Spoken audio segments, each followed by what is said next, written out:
So ayan mga ka-wonder, magandang umaga nga po pala sa inyo mga ka-wonder. So ngayong araw na to nandito po ako ngayon sa sa North Sagaray, dito po sa Barangay Minuyan. Sa ito po iskinita po ng Sagrada.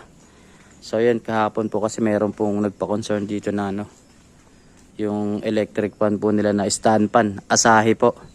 So hindi po kasi natuloy yung pag ko rito kahapon. Ayan, so ayan, lapitan na po natin.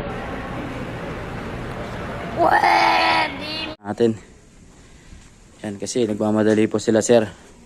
Paalis daw po sila yan. So ito po medyo na po natin to.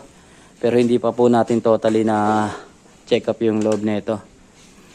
Yan, medyo malambot naman po. Yan, kinalas ko na nga po yung mga parts nyo. Pero ang sabi kasi ni sir, nilinis niya raw to.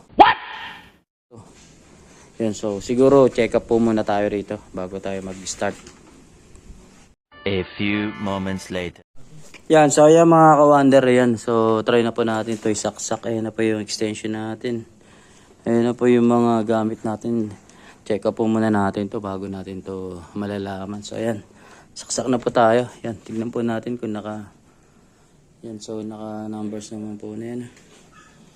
Medyo hindi lang po makita yung ng number. Yan, sa ganyang posisyon po kasi nakapihit na po yan. Ang zero po niyan dito sa gitna. Yan, sa gitna po yan. Yan, mga ganyan. Nice. Yan po ang yan, zero.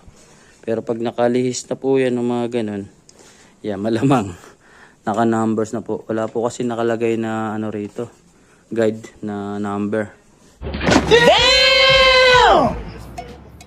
So yun, so pakiramdaman na lang po natin to. Yan, saksak na po natin. Yan o. Umuugo nga po siya. Yan mga ka-wonder. Yan, kung naririnig nyo po, may vibration po tayo nakukuha. Yan. So, pag ganyan po may vibration tayo nakukuha, yan, may chance po yan. So yan, tanggalap mo natin yung check up po muna tayo. A few moments later. Yan, so ayan mga ka-wonder, so nabuksan ko na nga po itong itong unit. So nahirapan lang po tayo dito sa may pagbaklas po ng capacitor. Kasi ang po ng capacitor, pakatigas po nung ng tornilyo. Kahit na binibira ko na po na itong yung plus na impact, hindi pa rin po talaga kinaya. Yan. So ang ginawa po natin dito, yan, nilagarian po natin yan. Ayan, nilagyan po natin siya ng panibagong daanan. Yan. Nice. Yan, nakuha naman po dito sa yan sa flat screw, yan sa minus.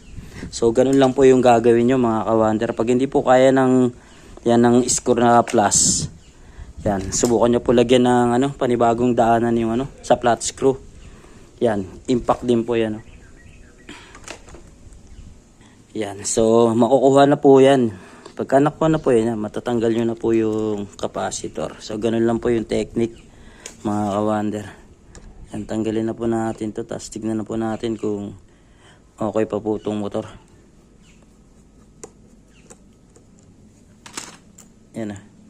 Oh my God! Yan, so tanggal na po, so update ko po kayo. 1 hour later.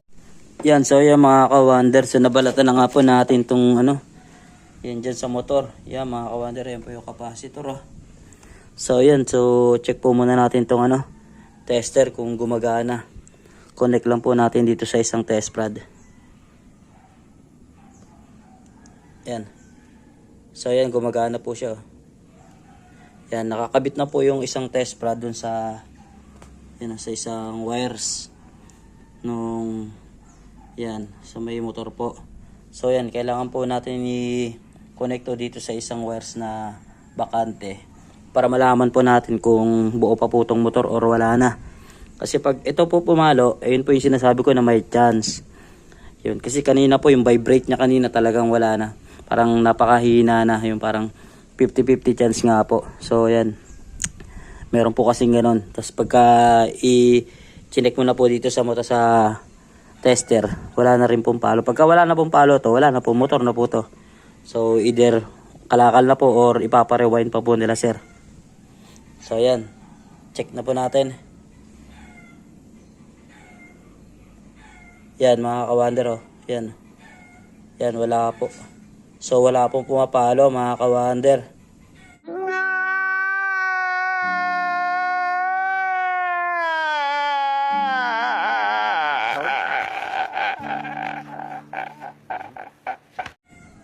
Yan oh, test prod. Oh, yan pumapalo po, di ba? Yan oh. So ito pong isang wires. Ayan, dalawa po yung block na yan oh. Wala pong palo na nakukuha oh. Oh, wala po. Oh, yan.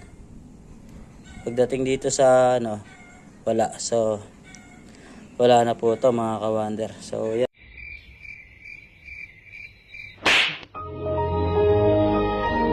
Ayan, tanongin na lang po natin sila sir dito kung kalakal na po to, move on na or bubuhayin pa po. Kasi kaya pa naman po itong ano, kasi maganda po itong electric pan na to mga kawander eh. Asahi po ito yan oh. Talagang mamahalin po ito yung ganitong electric pan.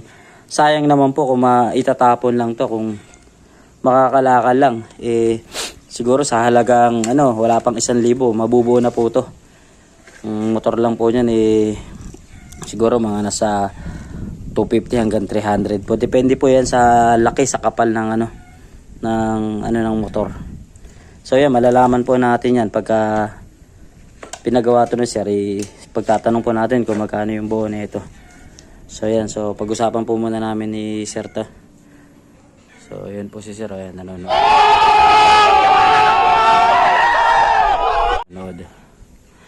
So yan, so hanggang dito na lang po muna yung aking vlog mga kawander. So update ko po kayo sa mga next videos natin. Salamat po sa panonood. Peace out.